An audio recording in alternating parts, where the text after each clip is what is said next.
명절들 잘 보내셨습니까? 옆에 사람은 쳐다보고 명절 잘 보내셨습니까? 네.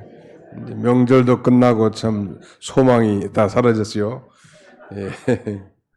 무슨 일이든지 시작하는 날이 참 좋은 것 같아요. 휴가도 뭐 처음 떠난 날, 무슨 잔치도 처음 시작하는 날. 그런데 참 점점점 그 기간이 만료가 되면 기분이 그렇게 좋지는 않죠. 그러나 우리 그리스도인들은 예수님 안에서 어떤 환경이든지 사건을 다 초월해서 항상 기뻐하고 또 쉬지 말고 기도하고 범사에 감사하는 전천후신앙 그런 삶을 우리가 살아야 할 것입니다. 명절 때 아민 사람들이 최고 흥분할 때인데 그런 명절이 끝나면 이게 무슨 소망으로 사는가? 우리는 그런 이 세속 명절을 즐길 수도 있어야 되지만 그런 모든 환경을 초월한 하나님 한 분으로 만족한 신앙, 이런 신앙을 가지시기를 주님의 이름으로 축원합니다. 오늘 본문은 이 속죄제에 대한 글의 세 번째 시간인데요. 속죄제는 인간의 죄를 속하는 인간의 죄를 사하기 위한 제사인데 우리가 이미 말씀드린 대로 레위기 4장에 네 가지로 이렇게 구분되어 있다고 했죠. 우리 지난 시간에 살펴본 첫 번째는 이제 제사장이 범죄했을 때에 대해서 1절로 12절, 또 온 회중이 범죄했을 때 속죄제는 어떻게 드리는가 13절로 21절까지 우리가 살펴보고, 오늘은 족장이 범죄했을 때와 평민이 범죄했을 때 이 두 가지 경우를 차례로 살펴보고 함께 은혜 받고자 합니다. 이와 같이 속죄제 규정을 나눈 이유는 왜 굳이 제사장과 온 회중 그리고 족장과 평민 이렇게 차별을 두고 구분을 해놨을까? 그것은 신분에 따라서 죄의 경중, 죄의 가볍고 무거움이 달라지고 또 죄의 비중에 따라 재물의 크기도 달라졌단 말이에요. 우리가 살펴본 대로 이 제사장과 온 회중을 위한 속죄제를 드릴 때는 그 재물이 수송아지, 비싼 송아지란, 요새는 얼마인지 모르지만 아무튼 소는 훨씬 비싼 짐승이죠. 그 다음에 이제 오늘 우리가 살펴보고자 하는 이 족장과 평민에 대한 속죄 제물은 이 순염소, 그리고 평민은 암염소나 뭐 암양, 을 그 제물로 이렇게 하나님 앞에 드리게 되어 있습니다. 이렇게 이 제물의 등급을 매긴 이유는 이미 말씀드린 것처럼 장차 온 인류를, 태간 백성을 자신이 제물이 돼서 단번에 영원한 속죄를 드리기 위한 더 좋은 제물이신 이 어린 양 예수 그리스도를 예표하고 있다는 것. 다시 말씀드린 전 인류를 위해서 단번에 그리고 영원히 대속하기 위해서는 더 귀하고 값진 제물이 필요하다는 사실을 계시해 주기 위해서 이렇게 말하자면 차등을 둔 것입니다. 또 한편으로는 그렇게 가난한 사람들을 배려하기 위해서 더 낮은 값의 짐승을 통해서 하나님 앞에 제사를 드리도록 하는 것입니다. 자, 구체적으로 이제 먼저 족장을 위한 속죄제 22절로 26절, 두 번째는 평민을 위한 속죄제 27절로 마지막 35절, 이 두 부분으로 나눠서 생각할 텐데요. 거의 내용이 이 대동소이하고 다만 제물이 다르단 말. 족장을 위한 속죄제는 수염소, 옛날에 수염소라고 했는데 시옷이 들어가죠. 순염소가 맞아요. 그 다음에는 평민을 위한 속죄제는 암염소나 그 다음에는 어린 양. 질문하겠습니다. 순염소가 비쌀까요? 암염소가 비쌀까요? 어디 의견이 분분한 것 같은데, 아니 암염소는 젖도 짜고 더 비싸지 않을까요? 근데 고기로 따지면 순염소가 훨씬 더 많이 나가는 말이에요. 값을 따지면. 그러니까 눈치학상으로도 볼 순염소가 비싸다고 대답을 해야 되겠는데 상식적으로 생각하면 암염소가 젖도 계속 짜고 돈도 많이 나올 것 같은데 비싸지 않을까 그런 생각이 들 수 있겠지만 이 족장의 죄가 평민의 죄보다 더 크단 말이에요. 족장을 뭐 영어 성경에는 룰러, 지도자 이렇게 표현되어 있습니다. 족장. 어떤 그 지파의 대표의 죄가 그 지파에 속한 평민의 죄보다 훨씬 더 크기 때문에 그 죄의 그 비중에 따라 재물의 크기를 달리했다는. 그래서 이 족장을 위한 속죄 제물은 이 숫염소를 예물로 가져다가 제사를 드렸는데 그 과정이 몇 가지가 있습니다. 먼저 이 죄를 지은 이 족장이 숫염소를 끌고 온다는 거. 자기가 끌고 와요. 그리고 그 제사장 앞에서 그 숫염소에게 이 족장이 안수를 합니다. 안수. 그럼 안수란 말은 전가, 뭐 동일시, 연합 그런 의미인데 내 죄가 이제 이 숫염소에게 다 건너간 거죠. 족장의 죄가. 그 다음에는 자기가 그 숫염소를 잡고 그 피를 이제 제사장은 가져다가 이 성소 앞에 세워진 번제단 뿔에다가 발라요. 번제단 뿔이 사면에 하나씩 뿔들이 있는데 그 뿔에다가 이렇게 바르고 나머지 피는 번제단 아래 다 쏟아 붓게 되고 그리고 마지막 이 제사장은 이제 내 죄가 사해졌느니라 이 죄를 선포하는 것입니다. 평민을 위한 속죄 제사도 똑같아요. 만일 평민 중에 하나가 여호와의 금령 중 하나를 그릇되이 실수로 범했다가 그 죄에 대한 깨우침을 받거든 암염소나 어린 양을 끌고 옵니다. 그리고 동일하게 그 평민이 어린 양이나 암염소에게 안수를 하는 거예요. 나중에 우리 청년부에게 연극을 한번 좀 시켜보려고 합니다. 여기 레위기 4장을 근거로 해서 그러니까 이제 죄가 처음에는 깨끗한 어린 양 한 마리였다가 안수를 하니까 갑자기 시커먼 어린 양으로 바뀌는 건 내 죄가 이 어린 양에 건너갔다는 것이고 그리고 이제 그 어린 양을 죽이는 거예요. 그래서 그 피를 받아요. 그리고 그 피를 제사장이 가져다가 동일하게 번제단 뿔에 바름으로 이제 사죄를 선포합니다. 내 죄가 사하여졌느니라. 문제는 이런 일들을 구약시대에 너무너무 자주 반복하는 거죠. 죄를 지을 때마다. 그러니 얼마나 많은 짐승들이 죽었겠냐는 말이에요. 비참하게 죽어가는 그 짐승의 모습을 보고 그 죄의 대가가 얼마나 비참하고 처절한가를 우리가 깨닫게 만들어주는 거예요. 그런데 무슨 뭐 안수의 행위 자체가 죄를 사하는 능력이 있는 것도 아니죠. 다만 이건 모형이고 장차 어린 양으로 이 땅에 오실 그 예수 그리스도께서 우리의 모든 죄를 대속하실 것을 예표하는 거예요. 마치 유치부의 그림 공부나 마찬가지. 이 그림 공부는 장차 성인이 됐을 때 깨닫도록 만화 영화 같은 거 이런 걸 통해서 나중에는 그 실체를 깨닫도록 합니다. 또 찬양도 아이들에게 율동이 효과적이잖아요. 어른들이 율동하는 건 별로 아름답지 못한 것 같아요. 손도 별로 뭐 부드럽지도 않고. 그런 아이들이 하면 모든 게 다 귀엽고 아름답잖아요.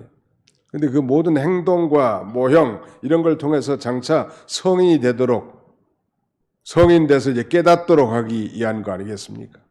저도 주일학교 때부터 교회를 나갔다고 그랬잖아요. 그래서 뭐 여러 가지 뭐 교회산의 활동, 찬송, 예배 그 모든 걸 보고 다 자라왔는데 이제 정말 이 속죄의 도리를 확실하게 깨달으니까 마치 흩어졌던 그 모든 그 엽전, 동전들이 하나로 꿰매진 목걸이 같다고 할 수 있을까요? 그 동전 하나하나가 흩어지면은 아무것도 아닌 것 같지만 그게 완전히 딱 꼬매진단 말이에요. 10드라크마로 해서 이 목에 거는 것처럼.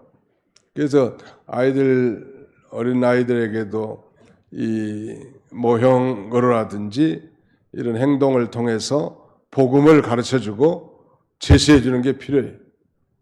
모를 것 같아도 알아요. 나중에 이제 성령님께서 그 어디서 배운 모든 이 복음의 내용이 자신의 심령에 확실하게 믿어지도록 도장을 찍어버립니다. 그럼 이건 지워지지 않아요. 다 예수님에 관한 스토리죠. 모든 게 다. 오늘 본문도 마찬가지 아니. 족장을 위한 속죄제와 평민을 위한 속죄제가 공통적인 것은 이 제물만 다르지만 속죄하는 방법은 다 똑같았고요. 그 다음에 우리가 앞에서 살펴본 제사장과 회중을 위한 속죄제를 할 때는 그 피를 성소에 들어가서 성소와 지성소를 가로막고 있는 휘장에다가 7번을 피를 뿌렸습니다. 그런데 오늘 족장과 평민들은 그렇게 하지 않고 성소에 들어가지 않고 바깥에 있는 이 번제단, 제단의 뿔에다가 이렇게 발음으로 죄를 사함받게 된 것입니다. 학자들은 이 부분에 대해서 설명하기를 이 회중과 제사장들의 죄가 평민과 족장들의 죄보다 훨씬 더 크기 때문에 하나님을 더 가까이 의식하면서 하나님을 가까이 가서 속죄함을 받아야 한다. 그렇게 해석했는데 그럴듯하죠. 왜냐하면 이 휘장을 제끼고 가면 지성소에 들어갈 수 있고 그 지성소 안에는 하나님의 임재의 표상인 말하자면 언약궤가 있고 그 언약궤 뚜껑이 속죄판 아니요. 이 지성소는 지극히 거룩한 장소인데 하나님이 임재해 계신 곳이란 말. 그러니까 직분이 더 높을수록 더 하나님을 더 가까이 와서 철저히 회개하고 사죄의 은총을 받아야 할 필요가 있음을 우리에게 가르쳐주고요. 족장과 평민에 대해서는 성소에 들어가지 않고 바깥에 번제단 뿔에 바른다고 했습니다. 왜 번제단 뿔에 바를까? 그 근거가 되는 성구를 우리 한 군데 찾아보겠습니다. 에레미야 17장 1절입니다. 에레미야서 17장 1절.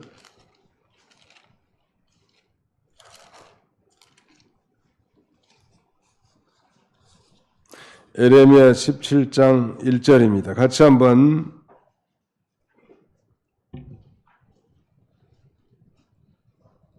1절 같이 읽습니다. 시작. 유다의 죄는 금강석 끝 철필로 기록되되 그들의 마음판과 그들의 제단 뿔에 새겨졌거늘. 유다 에레미야에서 특별히 유다 백성들이 하나님을 떠나서 이제 우상을 섬겼단 말.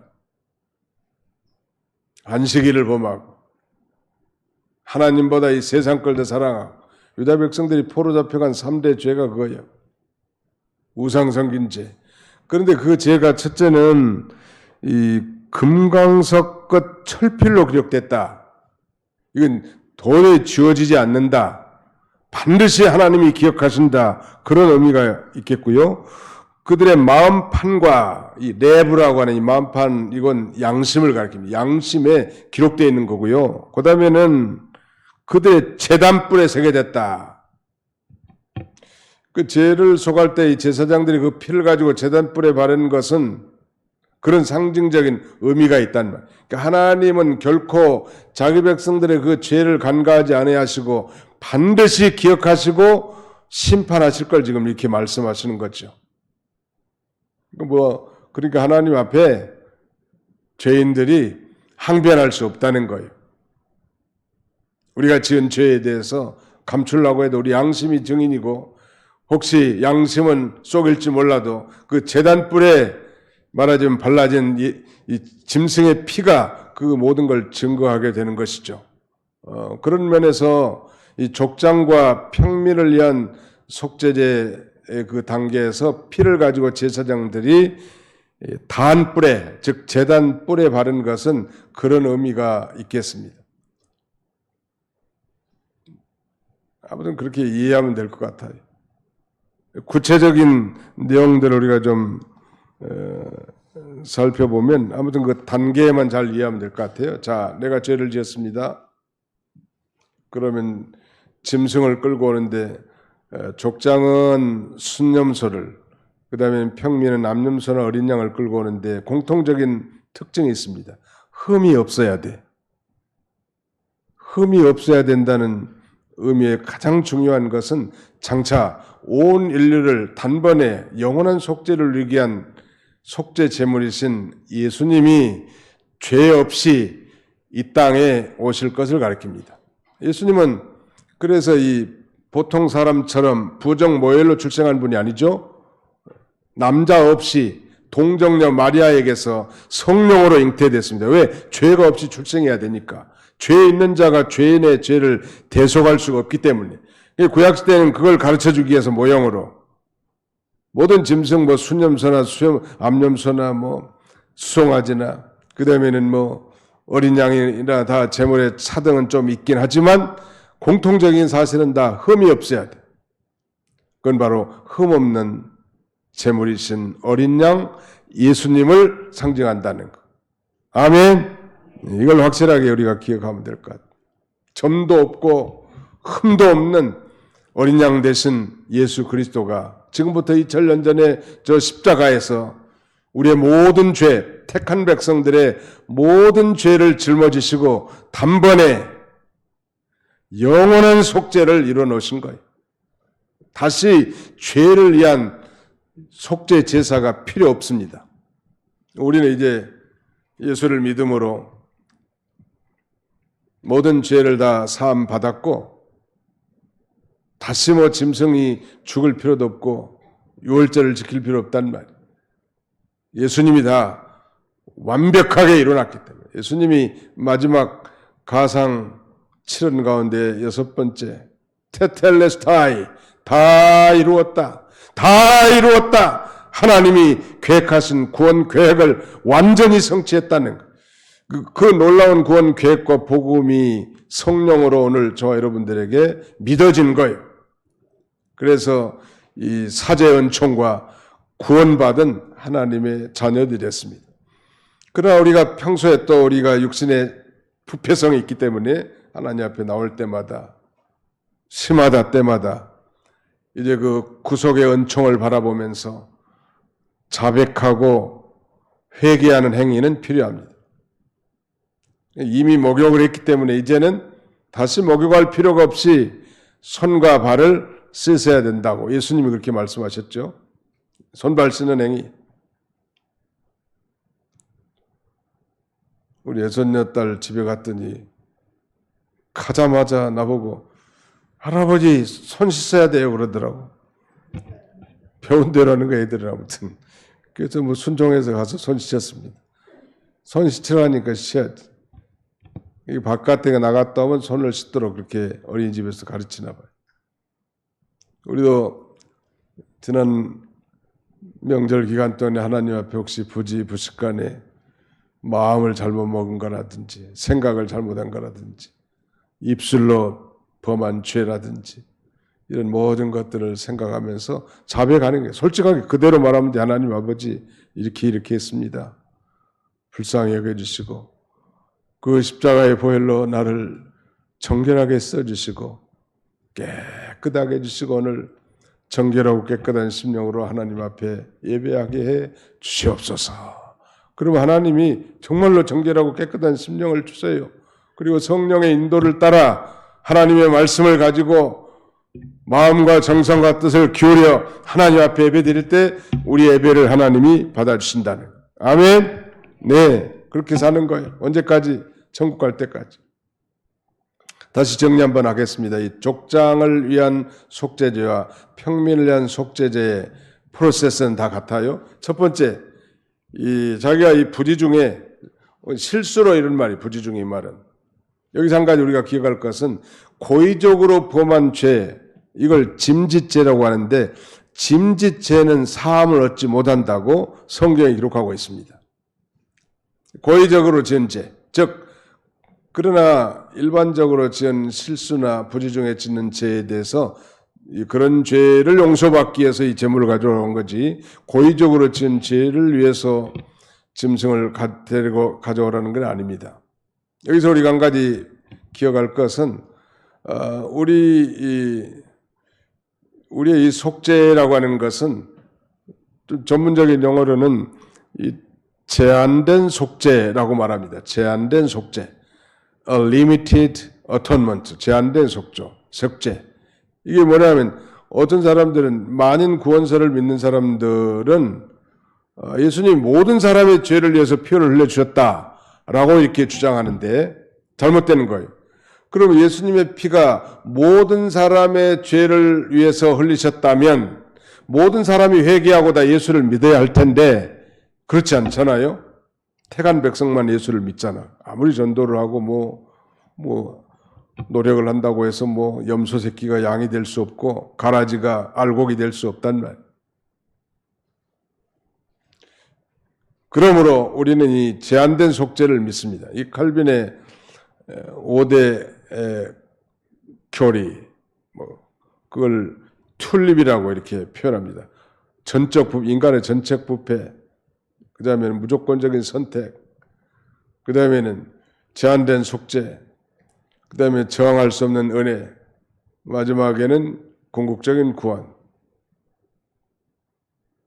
이 5가지. 그 중에 3번째, 제한된 속죄.